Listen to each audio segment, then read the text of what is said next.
Hello friends, आज हम लोग लॉ लेक्चर में देखने वाले हैं क्रिमिनोलॉजी और पेनोलॉजी में एक नए टॉपिक को, जिसका नाम है थ्योरी ऑफ पनिशमेंट, यानी कि पनिशमेंट का सिद्धांत। तो इसमें हम देखने वाले हैं पनिशमेंट के सिद्धांत के साथ में हम लोग देखेंगे क्रिटिसिज्म, एंड लास्ट वन में हम लोग देखेंगे कि इंडिया में कौन सी थ्योरी सुटेबल है। तो चलिए शुरू करते हैं।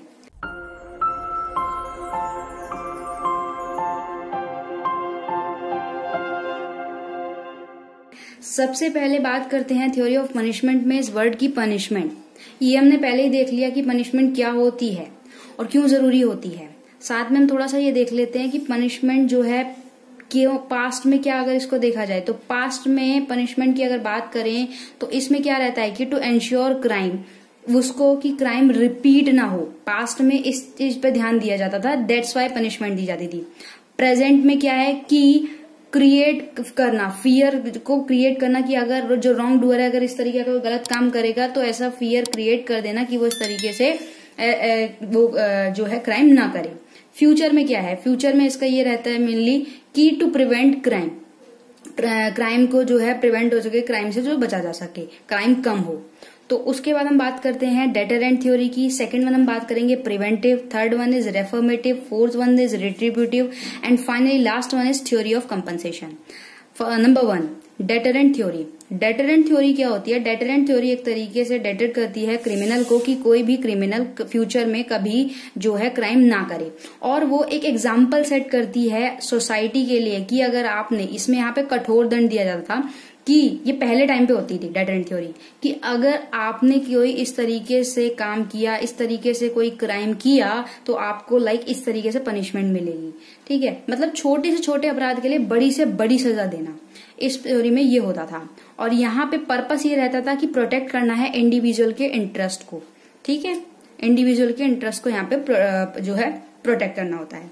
इस थ्योरी पे क्रिटिसिज्म हुआ। क्रिटिसिज्म ये हुआ कि मान लिया कि भाई ये थ्योरी जो है कुछ कुछ जगह पे सुटेबल है, पर हर केस में सुटेबल नहीं है। समटाइम क्या होता है, जो क्राइम होता है कमिटेड अंदर heat of passion, extreme excitement होता है, जब ऑफेंडर उस तरीके से अपना मेंटल बैलेंस खोकर भी कई बारी जो है ऑफेंस कमिट कर देता है। और इसमें अगर दूसरी तरफ हम देखें तो ऑफेंडर क्या है, ऑफेंडर को अगर एक बार पनिशमेंट मिल गई, एक बार पनिशमेंट या इम्प्रिजमेंट इस तरीके से मिल गई, तो उसके लिए उसके मन में एक लंबे टाइम के लिए जो है डर नहीं होगा। ठीक है, एज ए अफ्रेड नहीं होगा। इस बात पे वाल्मीकि जी ने एक बात कही है कि every saint has a past and every sinner has a future. हर अपराधी का एक फ्यूचर भी होता है। सेकेंड वन हम बात करते हैं प्रिवेंटिव थ्योरी की। प्रिवेंटिव थ्योरी, इसका मेन पर्पस ये था पनिशमेंट करना, प्रिवेंट को मेजर करना, जो क्राइम वगैरह है उसके लिए। तो इसमें पनिशर जो प्रिलिमिनरी जो क्राइम्स होते थे उसमें क्या होता था, लाइक अबेटमेंट हो गया, कॉन्स्पिरेसी हो गया, जालसाजी वगैरह, अटेम्प्ट वगैरह हो गया, इस तरीके के जो वो होते थे उसमें ही पहले ही प्रिवेंट कर लेना ताकि कोई बड़ा क्राइम ना हो, प्रिवेंट कर लेना, बचाव कर लेना। एशियन टाइम में क्या होता था, ऑफेंडर को क्या होता था, प्रिवेंट कर देते थे doing crime again and again, वो इस तरीके से ना करे। तो इस एग्जाम्पल से समझ लेते हैं कि जैसे मान लीजिए कि किसी व्यक्ति ने चोरी की, उस व्यक्ति के हाथ ही काट दिए जाते थे कि आगे वो कोई और क्राइम ना करे। मॉडर्न टाइम की बात करें तो other preventive or measure applied हैं, जैसे like forfeiture of officer, suspension वगैरह, इस तरीके की चीजें। यहाँ पे क्रिटिसाइज कर दिया गया कि आफ्टर जो सफरिंग पनिशमेंट है क्रिमिनल ने, जब वो सफर कर लिया तो उसके बाद वो बेशरम तरीके से हो जाता था, उसे डर नहीं रहता था और वो एक प्रोफेशनल क्रिमिनल भी बन जाता था। तो इस पॉइंट पे यहाँ पे उसको क्रिटिसाइज किया गया। अच्छा, इसमें एक चीज ये देखने वाली है, यहाँ पे इसमें क्या रहता है, इसमें जेल रहता है, ट्रांसपोरेशन रहता है और डेथ पनिशमेंट भी यहाँ पे देखने को मिलती है। उसके बाद बात करते हैं रेफर्मेटिव थ्योरी की। रेफर्मेटिव थ्योरी का जो मेन पर्पस है वो यही है कि रिहेबिलिटेशन ऑफ रॉन्ग डूअर। उसको रेफर्मेटिव का मीन क्या होता है कि जो पर्सन है उसको जो है सोसाइटी में एक गुड सिटीजन की तरीके से एक तरीके से रिस्टोर कर सके।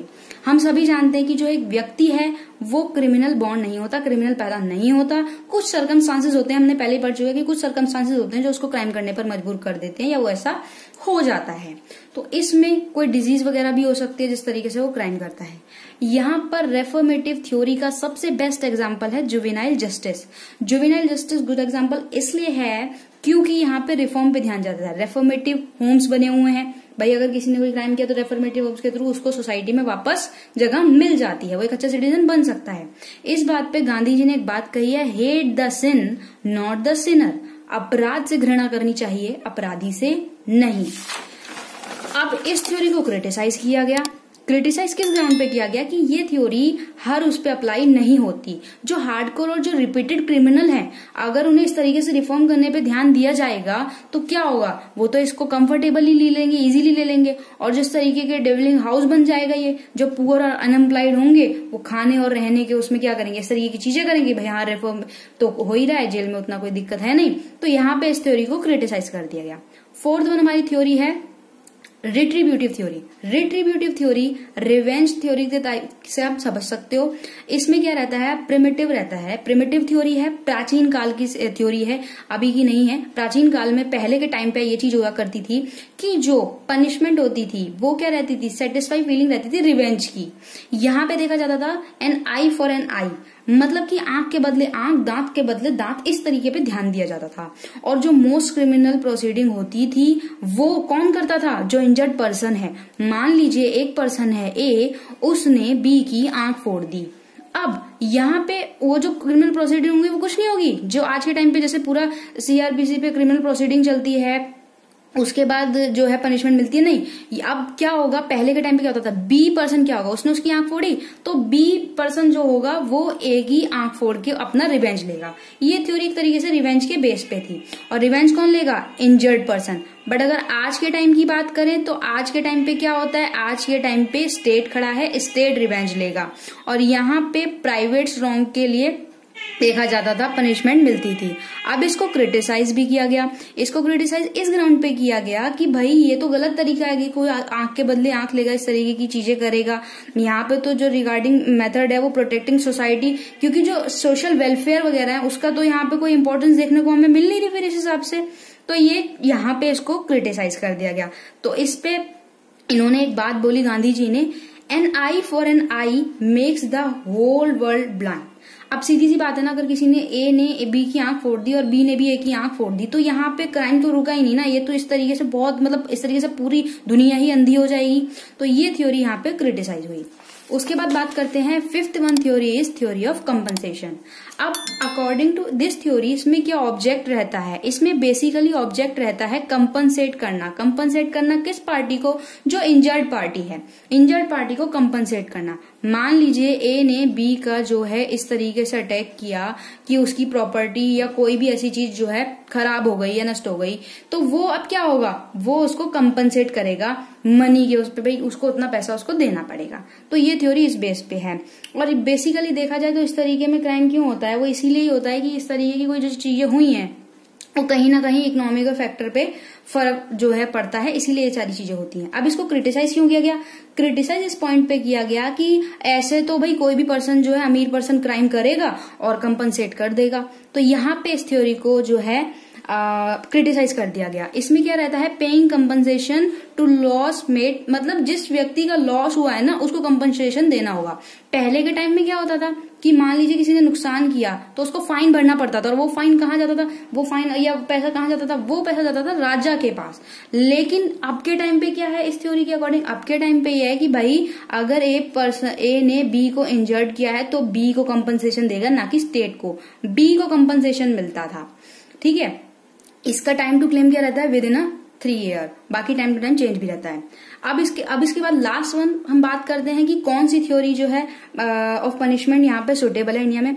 तो अकॉर्डिंग टू सामंत ने कहा कि जो the perfect system criminal justice का अगर देखें, वो ना तो कि हम रेफर्मेटिव थ्योरी पे ही रह सकते हैं पूरा पूरा, ना ही डेटरेंट प्रिंसिपल पे रह सकते हैं।